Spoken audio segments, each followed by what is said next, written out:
Please pray with me. Father, Son, and Holy Spirit, we thank you for your awesome goodness to us, your wonderful mercy. Lord, may the words of my mouth and the meditation of our hearts be pleasing to you, O Lord, our rock and our redeemer.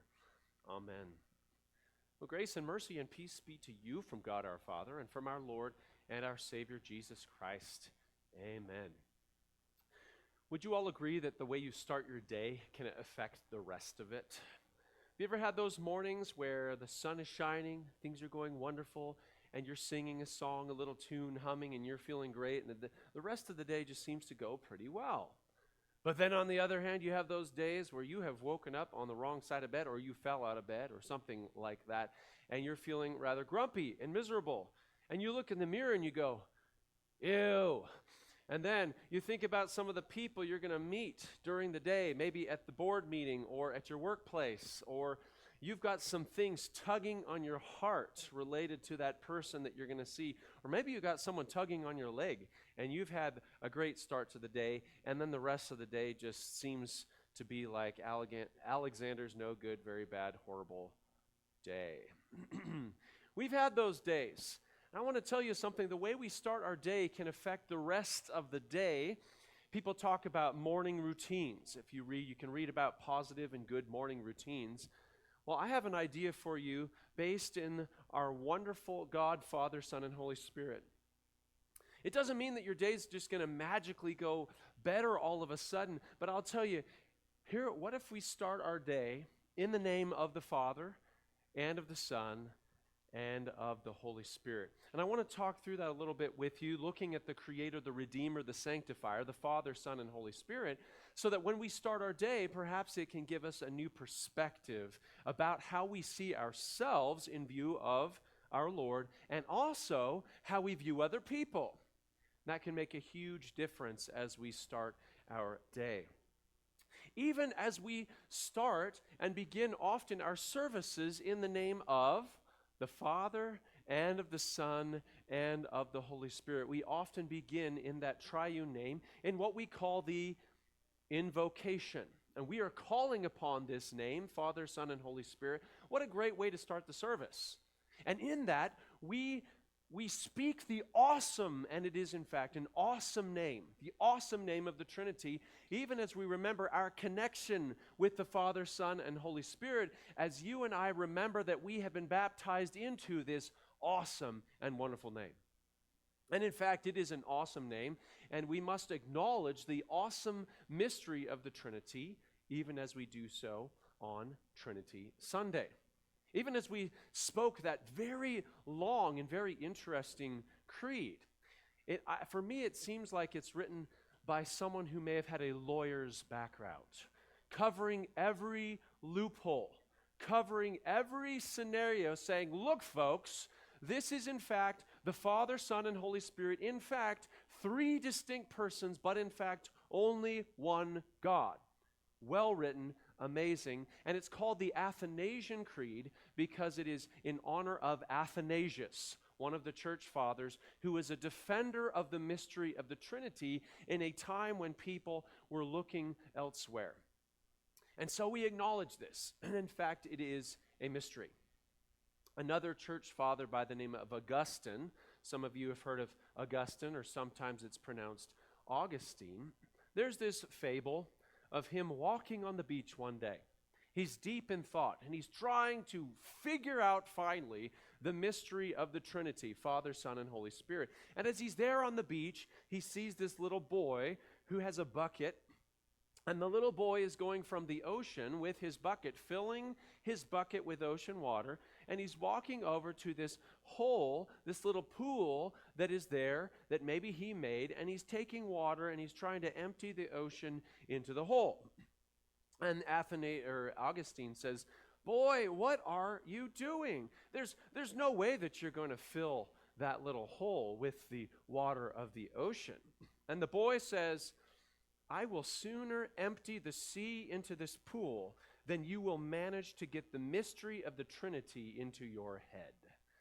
In other words, it's impossible. This is how much more awesome our God is than we are. And what a better way to start our service than in the name of the Father and of the Son and of the Holy Spirit. And I would say, what a great way to start our day as well. So with that in mind, I want to look at the three persons of the Trinity and their creative work, the Creator, the Redeemer, the Sanctifier. And I want to go through how that will affect how we view ourselves and how we view other people as we start the day. Here we go. First of all, what we recognize is that at creation, even before creation, there was the Trinity, the Father, Son, and Holy Spirit, eternal. And in this amazing creation, what we see is God's awesome, awesome work, that by his mouth he speaks and creation happens. This is awesome power.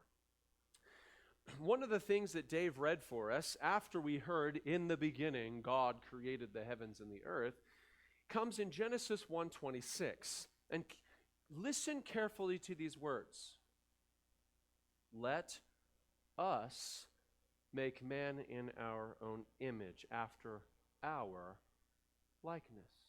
I'll read it again. Let us make man in our own image, after our likeness. Notice the plurals in this, and that's in the Hebrew. You'll see that. We see this right there in Scripture. Let us, our Father, Son, and Holy Spirit. And then what we see is God's creative work as it relates to you and to me. As in the very next verse, in Genesis 1:27, it tells us this. So God created man in his own image. In the image of God he created him. Male and female he created them. Here we see God, by his mighty power, creating a very special creation of male and female. And this is wonderful when we think about ourselves and how God has created you and me and other people. So I have a question. When you start your day, or maybe as you're going through your day, how is it that you see yourself? Now, there are some days when you might be feeling really good about yourself, and other days when you're not feeling so good about yourself. Think about this for a moment. If our starting point for the universe was in the beginning there was dirt, and then somehow this amazing miracle of a little Big Bang goes poof, and all of a sudden you arrive, what does that mean you are? What that means in your identity is that you are basically the ancestor of pond scum. Or your great-great-great-great-grandfather was some kind of ape-like creature. Is it little wonder that we have a problem with self-esteem in our schools? Is there any wonder that there are mental health crises amongst our youth? When basically in one part of this school they're told, well, you're basically just a bunch of pond scum. And then next door we have the mental health professional who is so busy because there's mental health crises. Well, little wonder if you see yourself as a little piece of scum. What a great way to start your day too. You look in the mirror and you go, hello, scum. That's going to make a huge difference. But what if, and it's not a what if, what if you are, in fact, something far more amazing, far more valuable? Is it little wonder that there are people who are depressed and they're trying to find happiness in changing their genders, or thinking they can, because, well, maybe if I just change myself, somehow I'll feel better about myself? Well, guess what? It doesn't really work. You can look at studies, and actually there's a mental health problem amongst people who claim to be a different gender.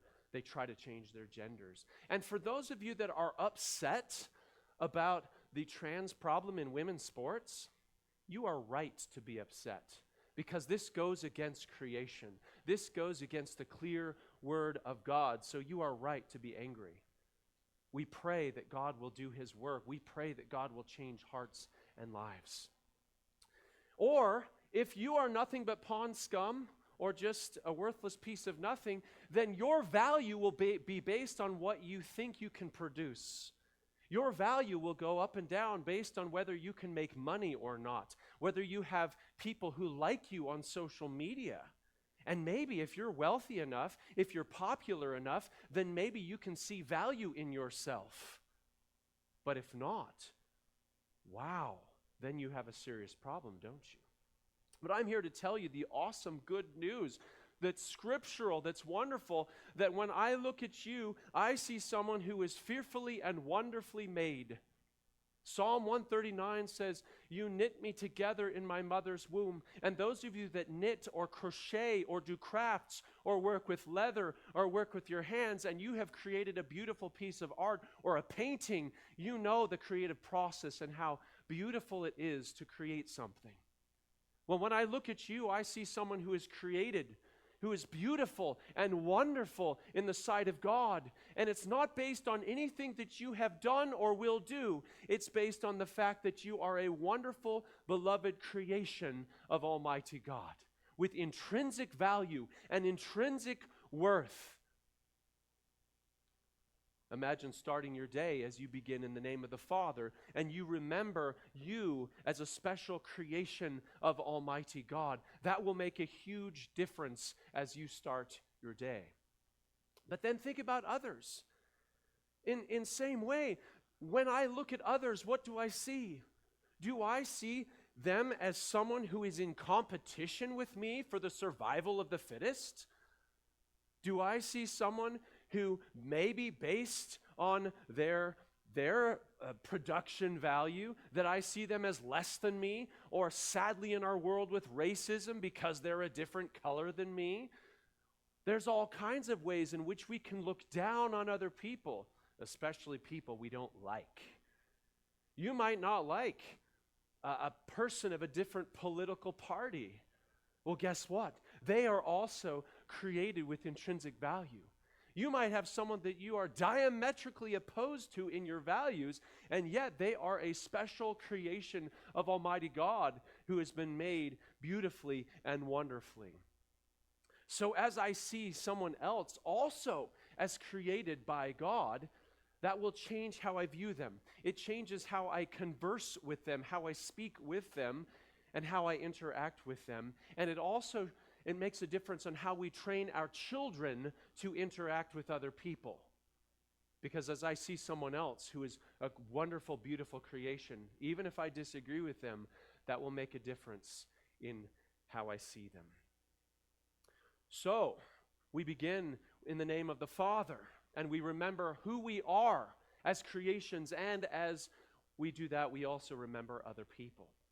Now we look also at the Son, the Redeemer. Let's face it, I don't need to tell you that our world is a mess. There's difficulties. As we look around us, we see challenges and problems and brokenness, things we wish we could fix, some we can't. And then we look at ourselves, and there are some days when we just look down on ourselves and we say, man, get it together.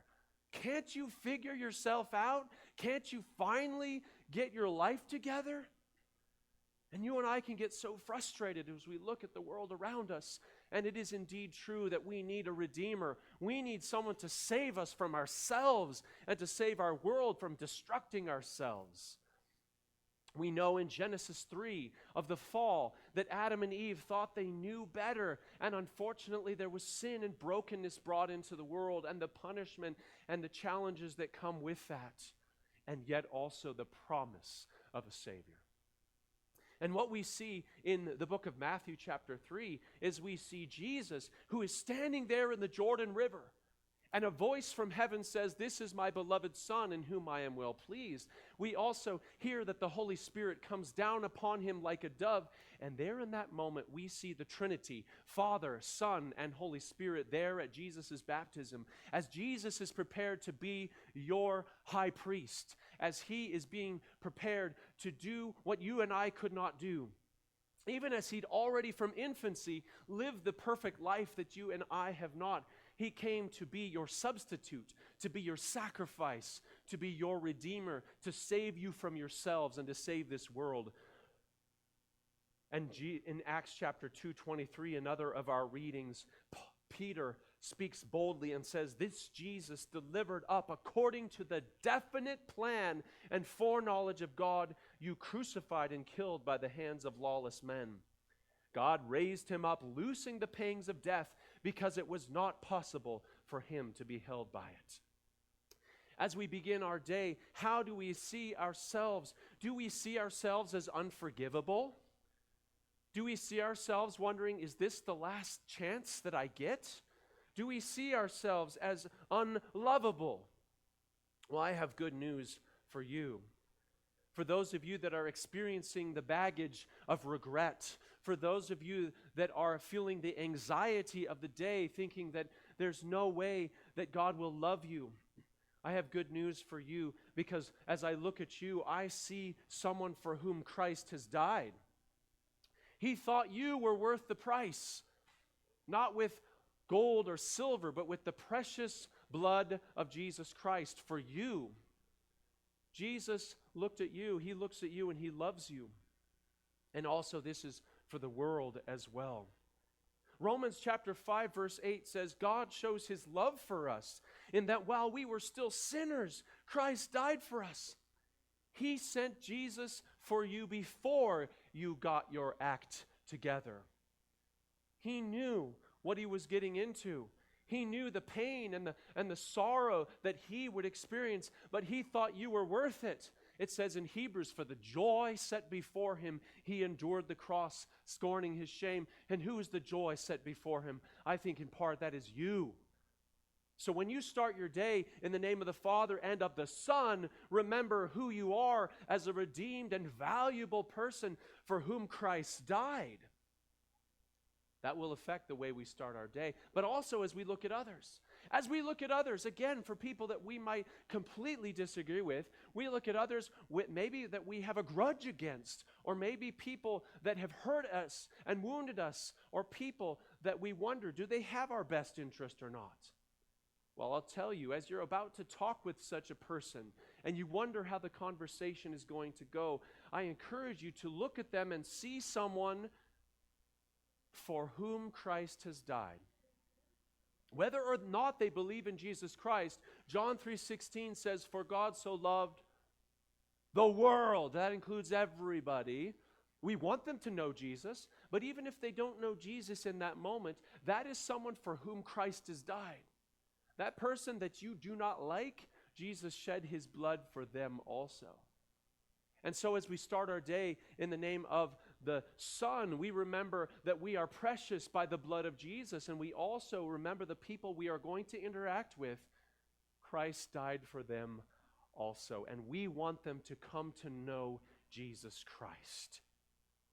So now we look at the third person of the Trinity, the Holy Spirit, whom we also refer to as the sanctifier, the one who makes holy. Also in Acts 2:33, we read this, being therefore, and this is Jesus, being therefore exalted at the right hand of God, and having received from the Father the promise of the Holy Spirit, he has poured out this that you yourselves are seeing and hearing. Just last week we looked at Pentecost. We looked at what we call the birthday of the church. We looked at the outpouring of the Holy Spirit upon a group of followers, and they were empowered and emboldened with the message of Jesus Christ. And as I pointed out last week, this is the same Holy Spirit that is at work today in your life and in my life. Now, when you wake up in the morning, how do you view yourselves? Do you view yourselves as powerless and alone? Oh, certainly we can feel like that, especially in moments of challenge and difficulty, as we mourn the loss of a loved one who is so close, as we think about what we have before us and we think, wow, I don't know if I can do it. We can definitely feel powerless and alone or lonely when we wake up. But I want to remind you that you are not alone, that you are not powerless. And I'll tell you why. Because you have been given the gift of the Holy Spirit. The Holy Spirit who gives you faith to trust in Jesus Christ. The Holy Spirit who empowers you to speak good news to other people. Yes, the Holy Spirit is in you. Do not forget that when you walk into a room, you don't go alone, for you have the Holy Spirit within you. He is the one who has sought you out and given you faith and then led you And now, those of you who are in Christ, baptized into the name of the Father and of the Son and of the Holy Spirit, are empowered by the Holy Spirit to go out and start your day with a new identity. You see, the Holy Spirit can bring to mind who you are. Who is it that you are? If someone asks you, who are you? You can say, I am a son of the King of Kings, adopted. I am a daughter of the King of Kings. I talked about that last week, and I want to remind you this week that you are in Christ Jesus an adopted royal son or daughter of the King of Kings. So when you start your day, may the Holy Spirit bring this to mind and point you to Jesus Christ. And also as we view others. Do we view others as too far gone? If we look at our society, in our day and age, it seems like things are just getting worse and worse. Is it too far gone? Or that person that you've been praying for a long time, are they too far gone? Is it too late? Well, guess what? The Holy Spirit would recall to mind the scripture that says, God, our Savior, desires all people to be saved and come to the knowledge of the truth. The Holy Spirit empowers you to carry out as God's people the mission that Jesus has for you, empowered by the Holy Spirit. Acts chapter 1 verse 8, but you will receive power when the Holy Spirit has come upon you, and you will be my witnesses in Jerusalem and in all Judea and Samaria and to the end of the earth. And as the gospel lesson says, we as God's people, the church, have a mission empowered by the Holy Spirit. And what is that? As Jesus says to his disciples, he says, go therefore and make disciples of all nations, baptizing them into the name of the Father and of the Son and of the Holy Spirit. And this is a mission that we can only accomplish by the power of God. And as the Holy Spirit is within you, he opens your lips to declare the praises of Jesus among those who are in your circles. So, brothers and sisters, I would suggest that as we begin our day, that we begin our day in the name of the Father and of the Son and of the Holy Spirit. Martin Luther suggested this. He said, in the morning when you get up, make the sign of the Holy Cross and say, in the name of the Father and of the Son and of the Holy Spirit, followed by a prayer. And in this example for today later, we will do Luther's morning prayer. In closing, I want to share this wonderful hymn stanza, a couple hymn stanzas written by St. Patrick. And St. Patrick in this hymn writes these words. I bind unto myself today the strong name of the Trinity by invocation of the same, the three in one and one in three. I bind unto myself the strong name of the Trinity, by invocation of the same, the three in one and the one in three, of whom all nature hath creation, eternal Father, Spirit, Word, praise to the Lord of my salvation. Salvation is of Christ the Lord. Brothers and sisters, go in the name of the Father and of the Son and of the Holy Spirit. Amen.